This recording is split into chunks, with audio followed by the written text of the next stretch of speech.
Alright, so the Jobless Reincarnation collab drops tomorrow on Global. So, people are going to be asking, should I be pulling on the banner or the characters worth the gems?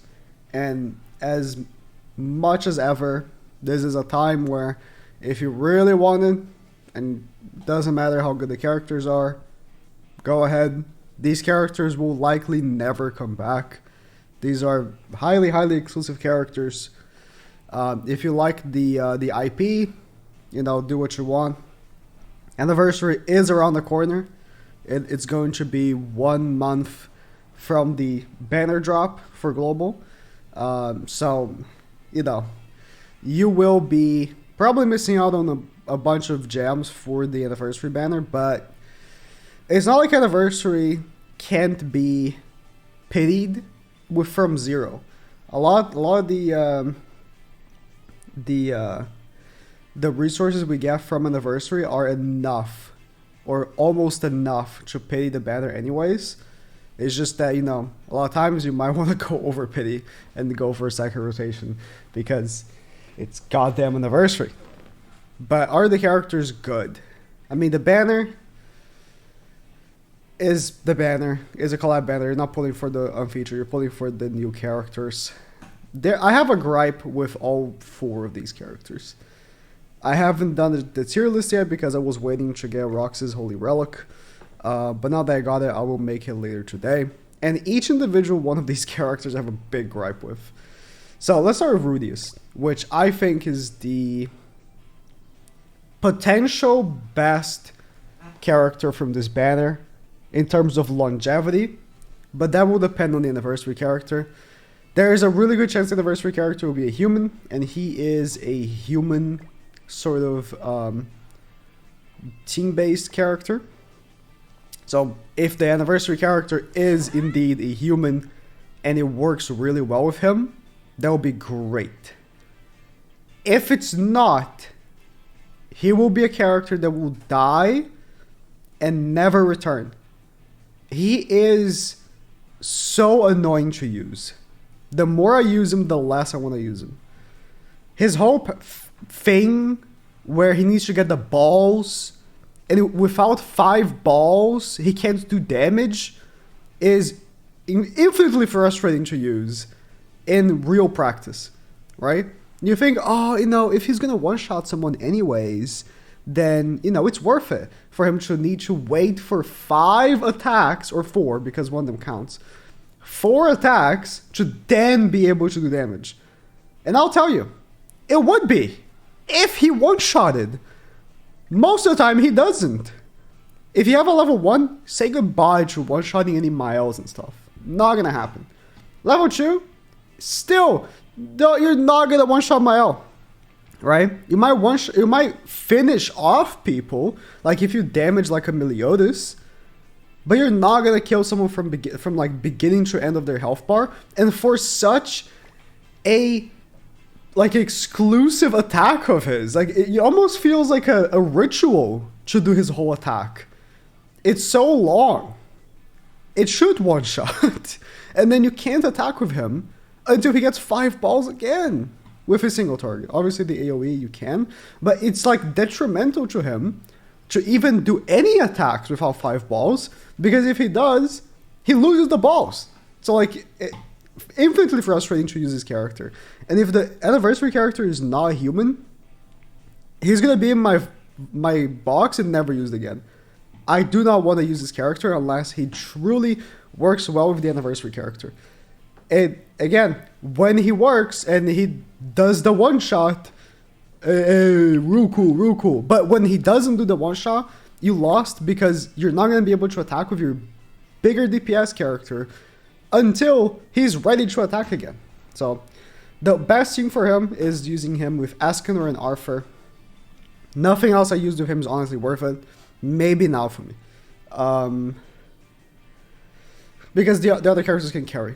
He is not a carry character. He cleans up. He cleans up a character that you damaged, essentially.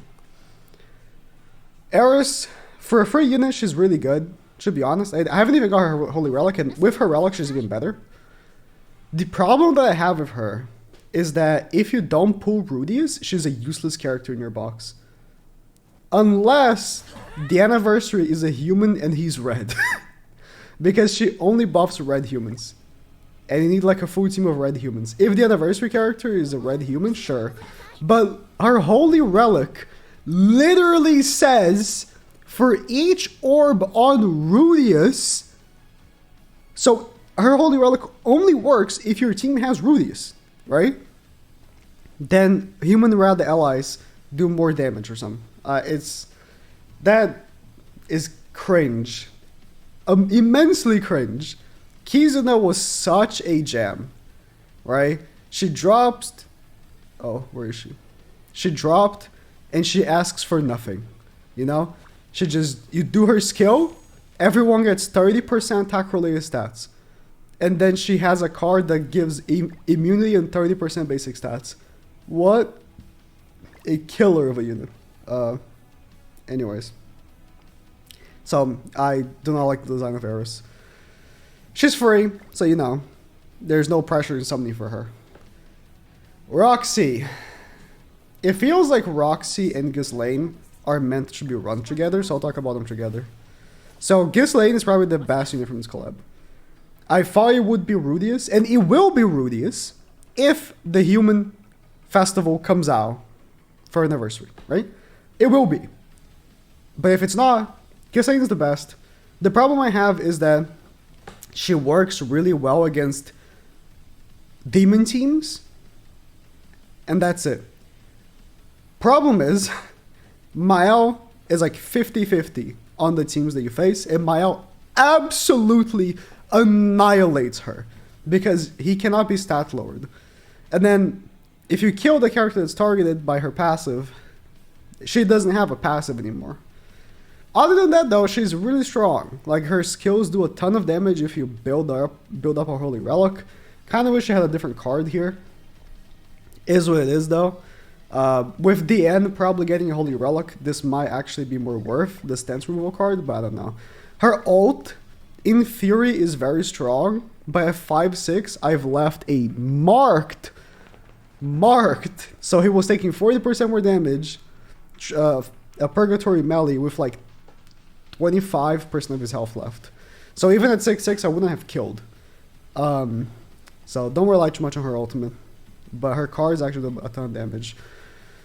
If you pull Ghislaine, then it's great. Roxy, on the other hand, she is probably the worst character if you don't pull Ghislaine. I think she works kind of decent with Ghislaine, but honestly I would prefer using Ghislaine in a different team without her.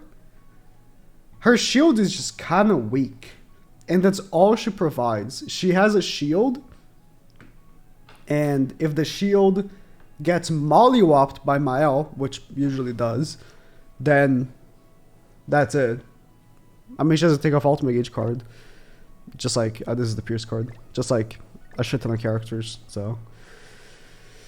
With the 4 free multis you're going to be receiving, I really hope you pull a character you want. You'll be getting 3 free multis from login. You see, this is a 5. But in total here is 30 tickets. 5, 5, 5. There's like the ones as well, but like 5, 5. So in total there is 30 tickets. So that's 3 multis from login spread across the 2 weeks that the banner is out. So make sure to log in every day. And from here you'll get another multi. These are time gated by 1 day or 1 reset. So you can do a firm reset, and this is where you get the free Eris. From obviously the 4 free multis, you're gonna do them, right? So don't feel pressured if you don't pull anything from the 4 free multis. You continue summoning if you feel like the characters are not going to help on your box. Again, Ghislaine is good. It's just that I tried using her in geared. She gets clapped. Absolutely clapped. In ungeared, she does pretty good, but the problem I have is that they intentionally are making these characters look better by putting up a rule that makes collab characters have 30% more basic stats. So, really tough, man, to, to judge a character when I'm used to seeing him 30% stat base better than he's supposed to be. Now, if you don't have Echidna, pulling for an unknown character is honestly a mistake. Complete mistake if you don't have Echidna. Like, she carries so hard. Any and every unknown team. But yeah, these characters in general are okay. They're usable. And me with 13 million box CC, if I go first, I will likely win. If you can't go first with Rudius, you will lose. I will promise you that. The fact that you need to build up his balls really sucks for players that go second. With unknowns, a different story. But you're not going to get the most out of the Roxy bubble if you go second, because the bubble's going to break and you're not going to get 30% if you don't have the Nashi Relic procced, right? It's still going to be your choice, but I think that these characters could be better in terms of how good collab characters usually are. Like, look at the characters we have here, right? Most of these have been powercraft, but so have almost every character in the game. If you recall, Emilia, she was absolutely overpowered at launch. And the other ones weren't. I mean, she's decent. She's just like a support. He was really, really OP. Kia was OP. You were not. Freaking Philo is still OP.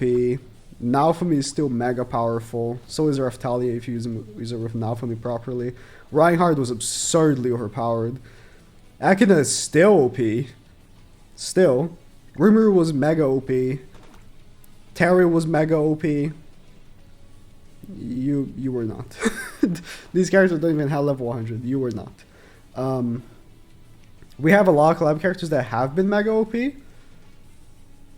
These are good. Usable. Passable. So, but if you want, you might use them. Now, how to get the relics, because people are going to be asking me. And if you can get them from the roulette is on the last one. I'm still to get it. That's why I don't have Eris's relic. Like, I got so unlucky on this roulette. It took so long to even get there. This boss you get from the shop just by beating the boss, and from here the just completions as well. And then the last one you get from this activity, which is if you played the the one like this, you know how it works. You get it from the third boss. The collab is okay. The activities could be better. I'm playing Star Rail, so would be more upset if I had nothing else to play maybe.